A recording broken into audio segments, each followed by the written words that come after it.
Texas! Thank you very much. Hey, how are y'all? Good evening. As I was sitting here overlooking at this blue light, black light, I was like, I hope there's not any DNA on me from last night. So, actually I do have a friend that has a bathroom, that has a black light in his bathroom, and I walked in there one night and went, okay, time to go home. So yeah, if there's one thing you can take away from my set tonight, it is this. Gay men are whores. Let me say that to you again slowly, just like on a t-shirt. Gay men are whores. So last night I was eating my girlfriend's pussy out, and I thought to myself, no, that's not the way I roll.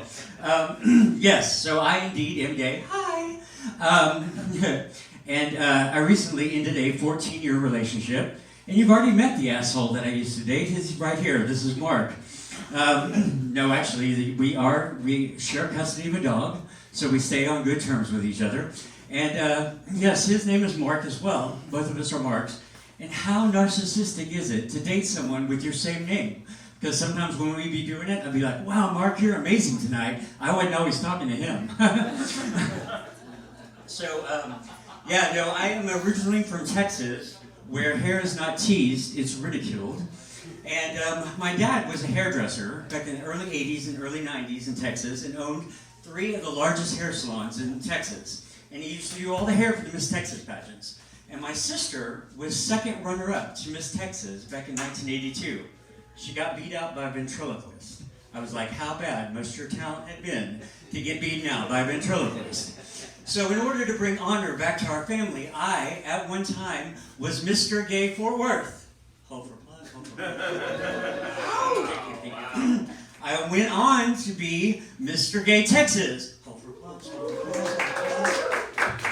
And then you guessed it, I was second runner-up to Mr. Gay All-American. It was very political. They gave it to a much more liberal fucking state. So the Miss America pageants and all that shit has been really important in my family's life. Well, in gay people's life, from what I understand. Because in Texas, the Miss America pageant is like the gay Super Bowl. You bring queso, you sit down, you watch the whole thing with your friends, it's a whole big thing. So several years ago, there was this Miss America who won, who was deaf. Her name was Heather Whitestone, true story. And she had gotten up to dance her talent number. This is before she won, obviously. And she gotten up to dance her talent number. And she dances a ballet. And people are just blown away. How does this deaf girl hear the music to dance to this ballet? Well, not only does she dance a ballet, she dances to the Via Dolorosa, which is a story of Christ carrying the cross up to Calvary. Long story.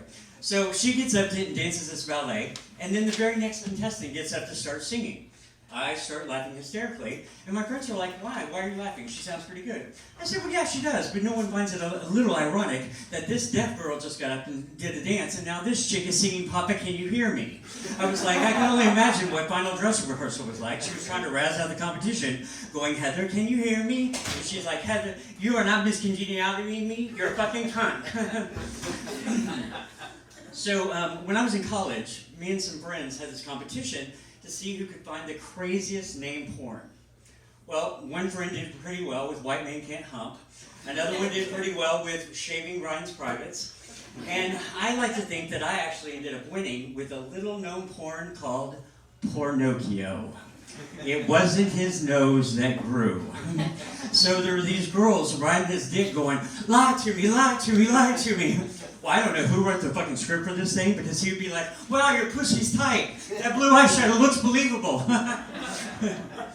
So we would have these competitions, and one day in college I was actually asked to house sit for a friend of mine.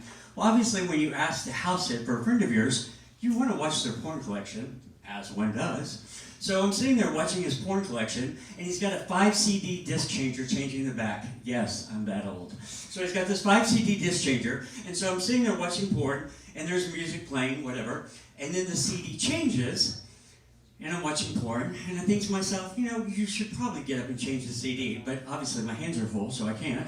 And so slowly, the porn and this music starts syncing up together. Oh, I forgot to tell you what this music was. It was a soundtrack to Les Mis. So all of a sudden it goes, I'm sitting here watching porn, and it goes, it'll come, it'll come, it'll come, and it did.